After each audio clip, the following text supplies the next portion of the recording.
सभी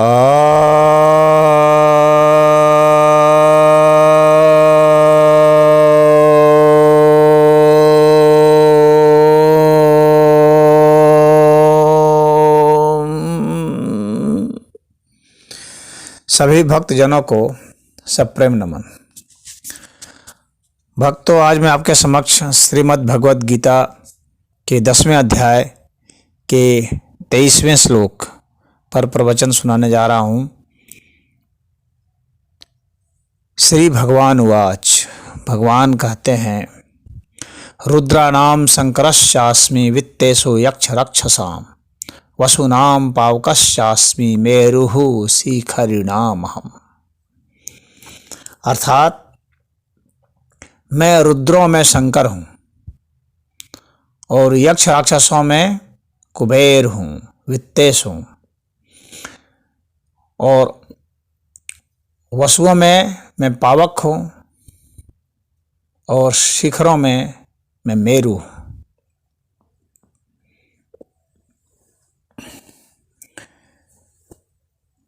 तो यहाँ पर भगवान ने कहा है कि रुद्रों में मैं शंकर हूँ।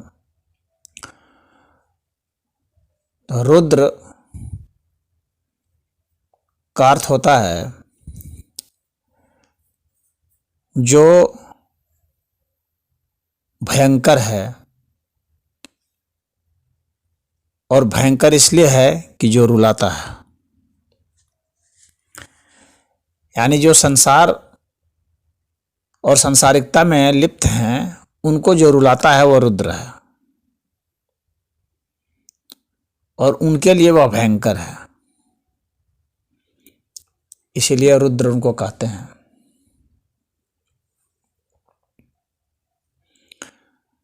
और उपनिषद में कहा गया है, एको ही रुद्रो न द्वितीयाय तस्थुः। यानी वह रुद्र एक ही है,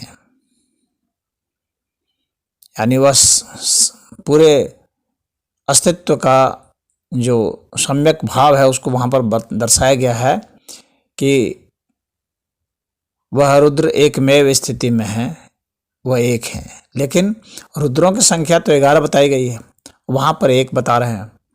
तो पुराणों में 11 है और उपनिषद में एक की बात की गई है। तो वहाँ पर एक जो है एकमेव स्थिति के लिए है। तो यह भ्रांति नहीं होनी चाहिए, यह स्पष्ट हो जाना चाहिए, और कोई दूसरा नहीं है। यानी वहाँ पर रुद्र जो है परमेश्वर के अर्थ में है, परमेश्वर के सिवा कोई दूसरा नहीं है। तो वहाँ पर रुद्र उस अर्थ में प्रयोग हुआ है। और यहाँ पर जो पुराणों में जो रुद्र है, तो उस रुद्र का फिर विभाजन कर दिया गया है। तो विभाजित होकर के वे 11 रुद्र हो गए, और वे 11 रुद्र जो हैं वे हैं हर, बहुरूप, त्रयंबक, अपराजित, वृषाकपि, शंभु, कपर्दी, रैवत, मृगव्याध, सर्व और कपाली। तो ये जो 11 रुद्र हैं, इनमें से जो शंभु है, यहाँ पर शंकर का तो नाम नहीं लिया है भगवान ने, तो शंकर का नाम नहीं लिया है, फिर भी शंकर तो हैं। तो इनका जो सार तत्व है वह शंकर है। शंकर किसको कहेंगे? यानी रुद्र का जो मुख्य एक तरह से जो ध्येय है, तो उसे शंकर कहा है। तो शंकर का मतलब हो जाता है कि वह जो सुखदायी है, सुख कारक है, आनंददायी है, कल्याणकारी है, वह शंकर है। सम सुखम करोति इति शंकरः। और वैसे कल्याणकारी किस लिए है? क्योंकि शम करता है, वह शमन करता है। तो शमन करने की वजह से क्या, दुष्प्रवृत्तियों का शमन करता है, उस वजह से ही वह सुखकारी हो पाता है। और शंकार्थ जो है संदेह भी होता है, तो संदेह का जो निवारण कर देता है वह शंकर है।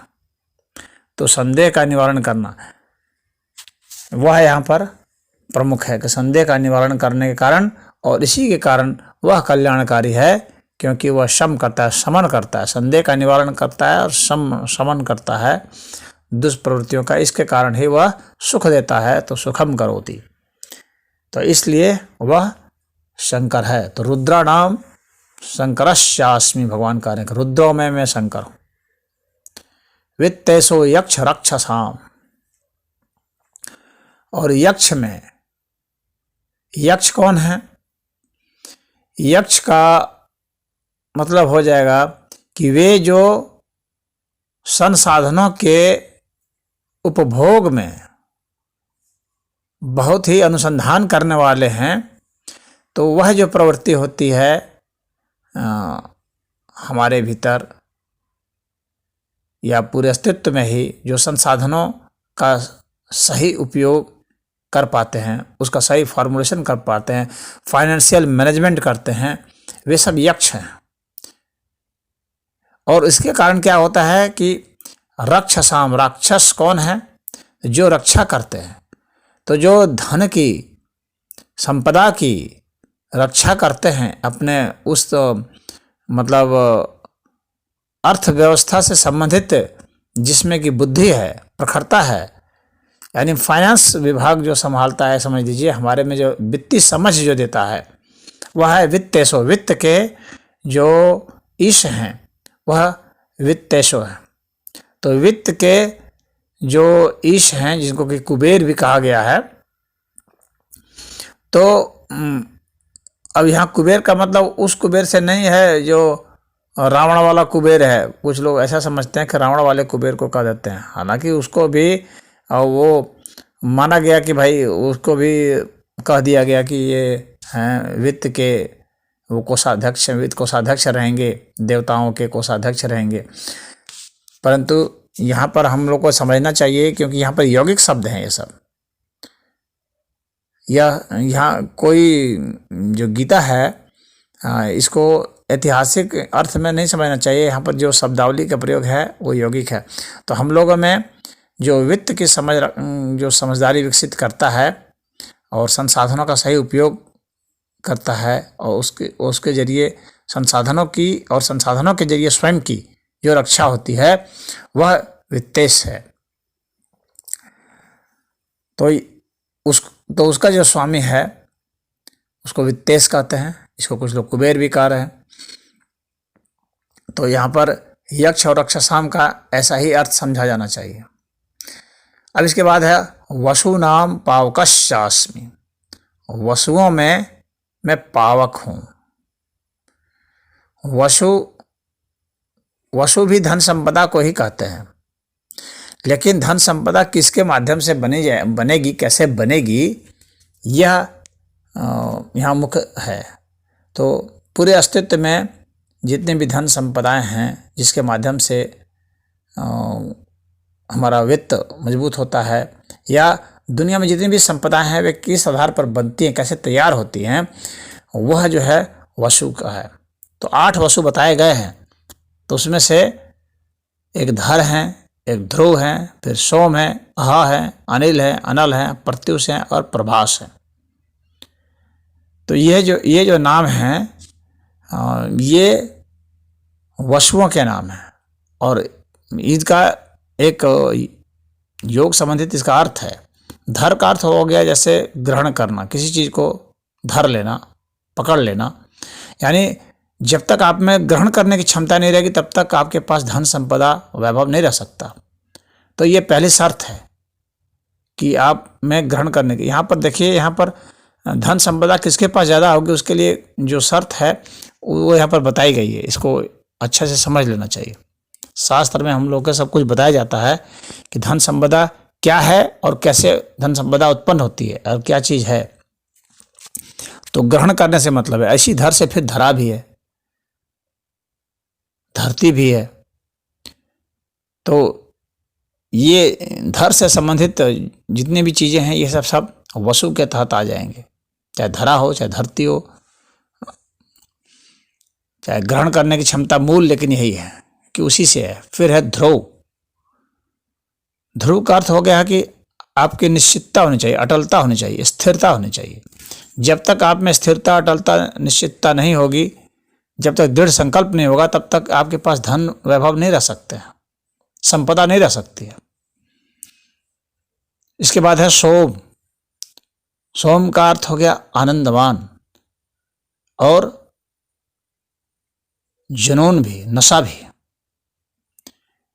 तो जब तक आपको जुनून नहीं हो और उसमें आपको मजा नहीं आए तब तक आप ग्रहण नहीं कर सकते हैं, तब तक आपके पास संपदा वैभव नहीं आ सकता है। यानी जिस कार्य को आप लेते हैं उसमें आपको आनंद आना चाहिए, उसमें जुनून होना चाहिए, तभी आप उसमें आगे बढ़ सकते हैं और पूरी ऊर्जा के साथ कार्य कर सकते हैं। तो ये सोम है। उसके बाद अह है। अह का अर्थ हो गया स्तुति। आपको इन सब करने के पहले आप वैभववान, संपदावान तभी हो पाएंगे जब आप स्तुति करते हैं। और स्तुति तो सिर्फ परमात्मा की स्तुति तो है ही अनिवार्य, इसमें बिना परमात्मा की स्तुति कुछ नहीं होगा। परंतु इसके साथ साथ यह है कि जितने भी वैभवशाली लोग हैं, प्रभावशाली लोग हैं, ये सबकी जब आप स्तुति करेंगे, इनके समक्ष आप जब जाएंगे तो इनसे विनम्रता से मिलेंगे, इनसे दोस्ती याराना करेंगे, तभी आगे आप बढ़ेंगे। कहने का मतलब समाज में जो भी प्रभावशाली लोग हैं, वैभवशाली लोग हैं, संपदा वाले लोग हैं, इनकी आपको स्तुति करनी चाहिए। और ये वैभव संपदा जो जो चीज़ें हैं इनकी भी स्तुति करनी चाहिए और परमात्मा की भी स्तुति करनी चाहिए। यानी स्तुति इसमें मुख्य है। तो स्तुति करनी चाहिए, जितने विभूतियां हैं उन सब की स्तुति करनी चाहिए, तभी आप जो है वैभववान बनेंगे, ऐसे नहीं बन पाएंगे। इसके बाद है अनिल। यानी यह जो है वायु तत्व से संबंधित है, बहने के गुण से संबंधित है। तो जब तक वायु तत्व नहीं रहेगा, सूक्ष्मता आप में नहीं रहेगी, तब तक आप सफल नहीं होंगे। फिर है अनल, यानी अग्नि, पावक जिसको कहते हैं। इसलिए भगवान ने यहाँ पर पावकस्यास्मि लिखा है और पावक अग्नि है। तो ये पावक कौन अग्नि है? सामान्य अग्नि को पावक नहीं कहेंगे। वह अग्नि जो हमें पवित्र करती है, सिर्फ वही अग्नि है पावक। तो ये पर्यायवाची शब्द अवश्य है, परंतु यह नहीं समझना चाहिए कि समानार्थक शब्द नहीं है। तो वे अग्नि जो हमें पवित्र करते हैं, ज्ञान अग्नि, वह जो है पावक है। ये और ये भगवान का ये मुख कहा जाता है, क्योंकि ये जो पावक है, कहा जाता है कि सभी देवताओं के यहाँ तक हम लोग की हवि ले जाता है। यानी हम लोग के भाग को, हम लोग की ऊर्जा को, हम लोग की प्रार्थना को, स्तुति को, तो हम लोग जो भी स्तुति करते हैं, जो भी प्रार्थना करते हैं, जो भी अर्पित करते हैं, हमारे सारे भाव जो हैं वे सब देवताओं तक पहुँचते हैं। यानी जो ऊर्जा है उसके जो अधिष्ठाता है वहाँ तक पहुँचते हैं। यानी ऊर्जा के स्रोत बिंदु तक पहुँच जाता है हम लोग के सारे भाव, सारे विचार, सारे कर्म, सब कुछ। तो ये पहुँचाने की जो शक्ति है उसको पावक कहते हैं। अब इसके बाद है, इसी को भगवान ने अपना स्वरूप बताया, इसलिए इसमें पावक जो है ये मुख्य है। तो वसु नाम पावकस्यास्मि। और इसके बाद जो है प्रत्युष है। प्रत्युष यानी बिल्कुल प्रातः काल का समय, प्रत्युष। और यहाँ भोर को कहा गया प्रत्युष। अब भोर इसलिए क्योंकि वही सबसे अच्छा समय होता है जब अंधेरा और उजाला इन दोनों का मिलन बिंदु होता है, और इन दोनों का जो बेस्ट है वो उस वक्त आपको नज़र आएगा, जहाँ पर कि आपके पास जो है ज्ञान भी होगा और आपके पास पर्याप्त शांति भी होगी और आप में पर्याप्त गहराई भी होगी और पर्याप्त सक्रियता भी होगी, परंतु थकावट नहीं होगी। तो वैसी अवस्था को प्रत्युष अवस्था, भोर की अवस्था कहते हैं, जिसमें कि सात्विक प्रवृत्ति जागी रहती है। तो इसलिए वह भी एक वसु है, वह भी एक संपदा है। और उसके बाद प्रभास है। यानी प्रभास यानी सौंदर्य, कांति। तो यदि कोई ऐसी चीज़ आप पाते हैं जिससे आपकी कांति और सुंदरता खत्म हो जाती है तो उसे फिर आप वस्तु मत समझना, संपदा मत समझना। तो यदि आपके पास सौंदर्य है तो वह भी एक संपदा है। और जानते ही हैं स्त्रियों की सबसे बड़ी ताकत तो सौंदर्य ही होता है, बच्चों की सबसे बड़ी ताकत तो उनका सौंदर्य ही है। तो उनके पास वही संपदा है और उसी के जरिए वे सब कुछ हासिल कर लेते हैं। तो इसलिए सौंदर्य को बहुत महत्व दिया गया है, सुंदरता का बहुत महत्व होता है। तो प्रिय छवि होनी चाहिए। और सबसे बड़ी सुंदरता तो क्या है? शिवत्व होना, सत्य होना, सत्यनिष्ठ होना जो है, इसलिए सत्यम शिवम सुंदरम कहा गया है। तो प्रभास यहाँ सुंदरता के लिए ये सारे जो हैं वशु हैं। इसके बाद है मेरुः शिखरिणाम हम, शिखरों में यानी जो ऊंचाई होती है। यहाँ पर यह नहीं समझना चाहिए, कुछ लोग मेरु को पहाड़ी समझते हैं। बहुत लोग अनुवाद किए हुए हैं कि मेरु का मतलब पहाड़ी बनाए हुए हैं, काल्पनिक पहाड़ी। तो यहाँ समझना चाहिए कि ये यौगिक शब्दावलियाँ हैं, या कोई मेरु कोई पहाड़ी वाड़ी नहीं है। शिखरिणाम हम, शिखरों में यानी जितनी ऊंचाई हो सकती है, मानवता जहाँ तक ऊंचाई तक जा सकती है, हमारी चेतना जितनी अधिक से अधिक ऊंचाई जा सकती है, उस ऊंचाई को ही मेरु कहते हैं। और उसी से देखिए हम लोग का मेरुदंड होता है। मेरुदंड जो है इसके माध्यम से, इस सीढ़ी के माध्यम से, मेरु की जो सीढ़ियाँ हैं सब इसके माध्यम से हम लोग मस्तिष्क तक पहुँचते हैं, अंतिम चेतना तक पहुँचते हैं। तो ये मेरु कहाँ है? जो जिसके कि इर्द गिर्द सारे ग्रह घूमते हैं। मेरु कौन है? जहाँ खजानों का भंडार है बताया जाता है। तो खजानों का भंडार क्या है? खजाना कौन सा है? तो राम रूपी जो धन है वही सबसे बड़ा खजाना है, और कोई खजाना बड़ा नहीं होता है। तो वो सबसे बड़ा खजाना है। तो उसे पुराणों में तो कह दिया गया है सोना चांदी हीरा मोती खूब मिला। मेरु जो है वो सोना चांदी हीरा मोती वहाँ पर एक प्रतीक के अर्थ में समझ लीजिए आप। वो सबसे उच्च स्तर का जो खजाना, जिससे आपको सब खजाना प्राप्त हो जाता है, वह मेरु कहा जाता है। और इसी से सुमेरु है, यानी श्रेष्ठ खजाना जो है, श्रेष्ठ शिखर पर्वत। तो पर्वत का मतलब यहाँ कोई भौतिक पहाड़ से नहीं समझना चाहिए। और ये जो मेरु है, अब देखेंगे कि जिससे माला होते हैं, तो माला का भी जो सबसे प्रमुख, जो प्रथम जो है सबसे बड़ा वाला जो मनका होता है, उसको भी मेरु कहते हैं। तो उसके पीछे कारण यही है कि वो उसका शिखर होता है एक तरह से। तो किसी भी उपलब्धि का जो शिखर है वह मेरु कहलाता है, आप ऐसा समझ लें। तो आपकी सारी उपलब्धियों का जो शिखर है उसका एक नाम मेरु है, ना कि मेरु कोई पहाड़ है जहाँ की आपको जाना है। तो वह पहाड़ नहीं है, ये पहाड़ चेतना रूपी पहाड़ है। परम चैतन्य अवस्था को ही मेरु कहते हैं। तो सुमेरु उसी अवस्था को कहते हैं। तो भगवान ने कहा है कि वह जो मेरु है यानी सबसे वो शिखर की ऊंचाई है, जिसके बाद फिर कोई और ऊंचाई नहीं हो सकती है। यानी ऊंचाई के मापदंड से यहाँ कहा गया है। तो जो हाइट है, और ये हाइट जो है फिजिकल हाइट से यहाँ मतलब नहीं है, ये हाइट आपका स्पिरिचुअल हाइट है, ये आपकी आध्यात्मिक ऊंचाई है। तो आध्यात्मिक ऊंचाई को मेरु कहते हैं, ऐसा आप समझेंगे। तो यहाँ पर भगवान ने आध्यात्मिक ऊंचाई का नाम मेरु दिया है, और यह उनकी विभूति है। तो इस श्लोक में इतना ही। ओम हरि।